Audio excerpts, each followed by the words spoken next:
আসসালামু আলাইকুম। সবাই কেমন আছেন? আশা করি ভালো আছেন। আমি আলহামদুলিল্লাহ ভালো আছি। আপনাদেরকে দেখাচ্ছি, সম্পূর্ণ ভিডিও দেখবেন। লিচু লিচু কিন্তু সিজনাল ফল। এটা কিন্তু সারা বছর পাওয়া যায় না। অনেক সুন্দর এই ফলটা। আর আমি যেখানে ছবি তুলছি, এই ফলটা কিন্তু খেতে খুব সুস্বাদু, একদম পাকা, মিষ্টি, রসালো। আমি খেয়ে দেখেছি, খুবই সুন্দর। এবং আমি কিন্তু নিয়েছি 1 কেজির উপরে একটু নিয়েছি।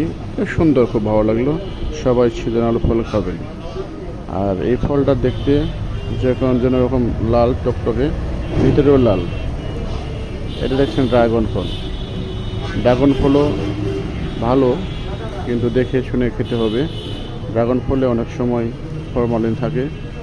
এই ড্রাগন ফলটা মোটামুটি ভালো আছে, আমি দেখেছি, খেয়েও দেখেছি, মিষ্টি, সুস্বাদু, রসালো। এই ফলের দোকানে মোটামুটি যেগুলো ফল আছে সিজনাল ফলই আছে। তারপরে আমি বেশিরভাগ পছন্দ করেছি এই লিচু আমার ফেভারিট ফল। আমি লিচু খেতেও ভালোবাসি, আমার ফ্যামিলিও, পরিবারের সবাই খায় লিচু।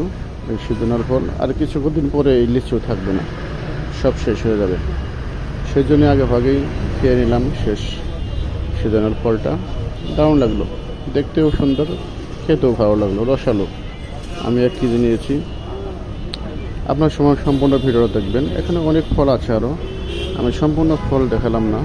2-1টা ফল বাদে সব কিছুই এর সবাই সচরাচর পাওয়া যায়, সারা বছর পাওয়া যায়, সেজন্য আমি দেখাচ্ছি না। শুধু লিচু ফলটাই দেখাচ্ছি, যে ফলটা সিজনাল ফল হিসেবে আপনারা যে কোনো সময় এখনও খেতে পারেন। ঠিক আছে, ভালো দেখে, যাতে টপটপে, মানে একদম টাটকা, অথেন্টিক থাকে, সেই হিসেবে আপনি খেতে পারেন। তবে পচা লিচু খাবেন না, দেখে শুনে ভালো।